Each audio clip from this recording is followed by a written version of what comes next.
അതിലേക്ക് ആവശ്യമായ എല്ലാ ഇൻഗ്രീഡിയൻസും അവൻ ഇട്ടുകൊണ്ടിരുന്നു. പെട്ടെന്ന് ഉയർന്ന ഒരു ഷെഫ് വന്ന് നിന്നോട് ആരാടാ ഇവിടെ കുക്ക് ചെയ്യാൻ പറഞ്ഞതെന്ന് ചോദിച്ച് ജോയോട് ദേഷ്യപ്പെടാൻ തുടങ്ങി. ഇതിനിടയിൽ ഒരു ജോലിക്കാരൻ സൂപ്പ് കൊണ്ടുപോയി സെർവ് ചെയ്തു.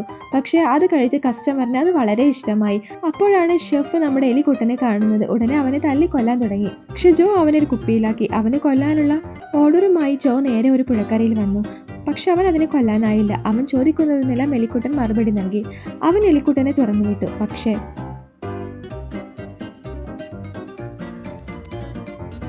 അവൻ വിഷമത്തോടെ പോവാനായി നിൽക്കുമ്പോഴാണ് എലിക്കുട്ടൻ പതിയെ അവനടുത്തേക്ക് വന്നത്.